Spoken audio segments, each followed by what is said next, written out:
My sister-in-law tried to steal my husband, so I taught her a lesson. She called my husband at 2 a.m., crying. That was her first mistake. I'd been asleep, tangled in the sheets, when the faint buzz of his phone jolted me awake. The clock glowed a harsh red.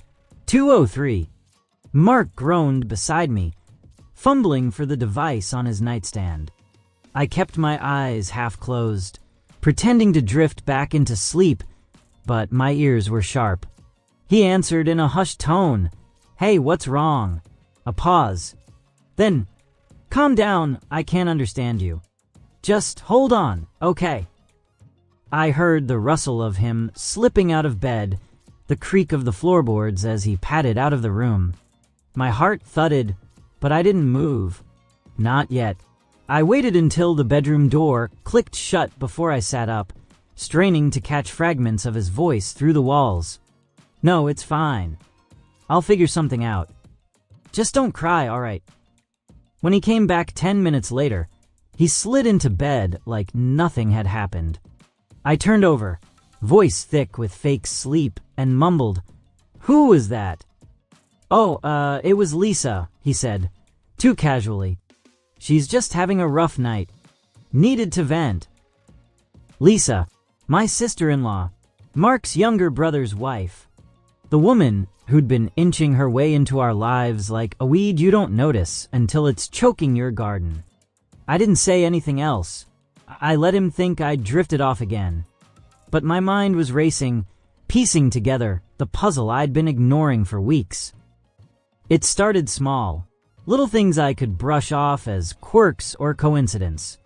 Lisa texting Mark about random stuff, memes, a recipe she thought he'd like, a funny story from her day. I'd see her name pop up on his phone when we were watching TV, and he'd grin, typing back quick replies. "She's just chatty," he'd say if I raised an eyebrow. "You know how she is." Then there were the visits. She'd drop by unannounced. Always when Mark was home, never when it was just me.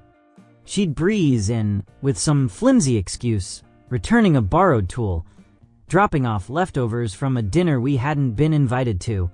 And every time, she'd doll herself up like she was auditioning for a role. Tight dresses, heels that clicked too loudly on our hardwood floors, perfume that lingered long after she left. I'd catch her tossing her hair, laughing too hard at his dumb jokes, resting her hand on his arm just a second too long. Mark didn't seem to notice. Or maybe he did, and he liked it. That thought gnawed at me, but I told myself I was being paranoid. Lisa was family after all. She was married to Tom, Mark's sweet, oblivious brother who worked long hours and adored her. She wouldn't cross that line. Would she? The 2 a.m. call changed everything. It wasn't just chatty anymore. It was desperate, intimate, a crack in the facade I couldn't unsee. The next morning, I watched Mark over breakfast. He was bleary-eyed, sipping coffee, scrolling through his phone. I waited until he looked up and asked, "So, what was Lisa crying about last night?" He shrugged, not meeting my eyes. "Oh, just drama. She and Tom had a fight or something. She didn't want to wake him up to talk it out." At 2 a.m., I kept my tone light, curious, like I was just making conversation. "Yeah, I guess it was bad timing." She apologized, though. He took a bite of toast, clearly hoping I'd drop it. I didn't. "What kind of fight?" He hesitated, just a flicker, but I caught it. I don't know the details. She was pretty upset, didn't make a lot of sense. I just told her to sleep it off." I nodded, smiling faintly, and let it go. But I didn't believe him. Not entirely. Mark's a terrible liar. He fidgets, avoids eye contact, over-explains. He was hiding something, and I was going to find out what. Over the next few weeks, I turned into a detective in my own marriage. I didn't confront him. I didn't nag or accuse. I watched. I listened. I waited. Lisa's texts kept coming, More frequent now, often late at night. I'd peek at his phone when he left it on the counter, never unlocking it, just glancing at the previews. Hey, you up? Need your advice on something. You're the only one who gets me. Innocent enough on their own, but they piled up like kindling waiting for a spark. Then there was the way she acted around him. We had a family barbecue at Tom and Lisa's place, and she spent half the night hovering near Mark. She'd bring him a beer, before he even asked, lean in close to whisper something that made him laugh, brush her fingers against his shoulder as she passed. Tom was busy at the grill, chatting with cousins, oblivious. I sat across the yard, sipping my drink, cataloging every move. That night, I couldn't sleep. I kept replaying her giggles, his easy smiles, the way she'd glance at me like she was daring me to say something. At 1 a.m., I slipped out of bed and checked Mark's phone. It was locked, but the screen lit up with a new message. Can't stop thinking about today. You're too sweet. My stomach twisted. I didn't wake him. I didn't scream. I put the phone down and started planning. The trap came a week later. I'd overheard Mark on the phone with her one evening, his voice low and warm in a way that made my skin crawl. Yeah, I can swing by tomorrow night. Tom's working late, right? Okay, see you then. He didn't tell me about it. When I asked what he was up to the next day, he said, "Oh, just running some errands after work. Might be home late." Errands. Right. I didn't call him out. Instead, I texted Lisa the next morning from my phone.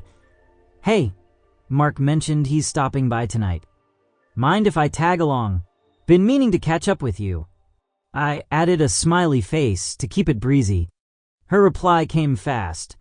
"Oh, sure. Yeah, that'd be great. See you both later." Step 1, complete. She couldn't back out now without looking suspicious. Step 2 was riskier.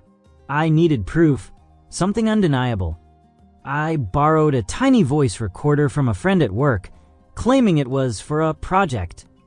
That night, I tucked it into my purse, set to record, and went with Mark to Lisa's house. When we arrived, Lisa answered the door in a low-cut top and jeans that hugged her like a second skin. Her smile faltered when she saw me, but she recovered quick. "Hey, you two, come on in." Mark looked confused, but didn't say anything. We settled in the living room, and I made small talk, keeping my purse close. Lisa was jittery, her laugh too loud, her eyes darting to Mark every few seconds. I excused myself to the bathroom after 10 minutes, leaving the recorder running in my bag, angled toward them. I lingered in the hallway, out of sight, listening. It didn't take long.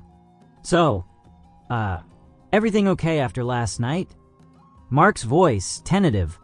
"Yeah, thanks to you." Lisa's tone was soft, flirty.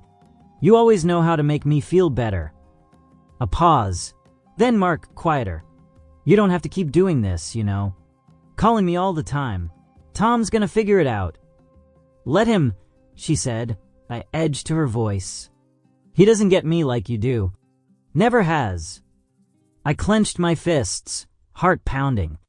I wanted to storm in, but I held back. Let them dig deeper. "Lisa, come on," Mark said, sounding uneasy. "You're married. I'm married. So, doesn't mean we can't, you know, have something on the side." There it was. The line crossed. I heard Mark shift, his voice firm now. "No, that's not happening. I love Jen. This, whatever this is, it's gotta stop." I exhaled silently, relief mixed with rage. He wasn't cheating. Not yet. But she'd tried, and that was enough. I walked back in, all smiles. "Miss me?" They both jumped, Lisa's face flushing red. I grabbed my purse, turned off the recorder discreetly, and said, "We should head out, Mark. Early day tomorrow." He nodded, eager to leave. Lisa barely mumbled a goodbye. I had the proof. but I didn't use it right away. I let it simmer, let her think she'd gotten away with it. For 2 weeks, I acted normal, cheerful with Mark, polite with Lisa when she texted me about some family dinner she was hosting. "Everyone's coming," she chirped. "It'll be so fun." Perfect. The night of the dinner, I dressed sharp, red dress, heels, the works. Mark raised an eyebrow. "You're fancy tonight." "Felt like it," I said, smiling.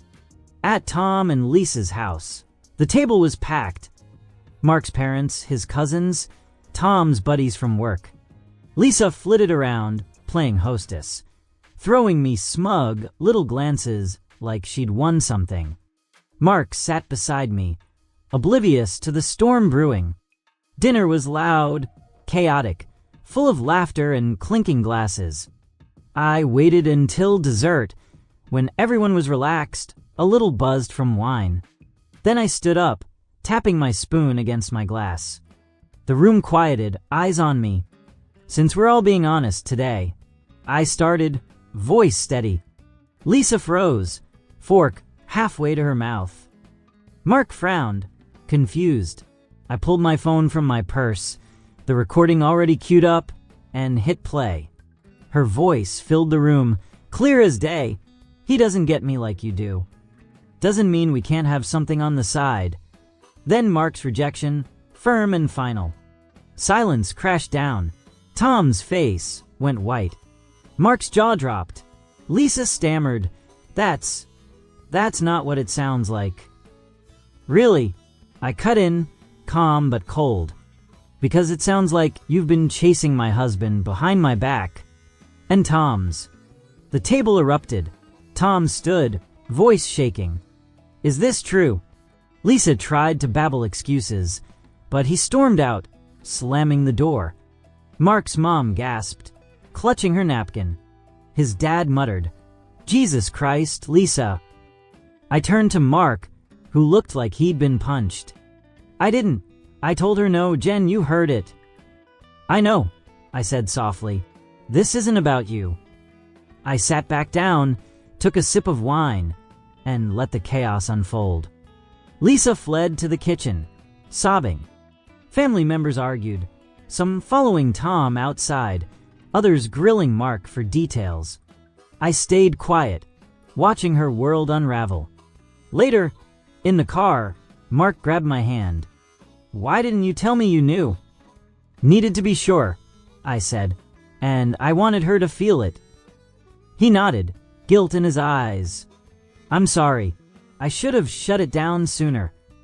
"Yeah," I agreed. "You should have." We drove home in silence, but the air felt lighter. Lisa's lesson was learned, publicly, painfully, permanently. And me, I'd proven I wasn't the type to let betrayal slide. Not ever. Thanks for watching. If you enjoyed the video, don't forget to hit that like button and share it with your friends. And if you'd love to see more content like this, make sure to subscribe to the channel and press the bell icon so you never miss a new upload. See you in the next video.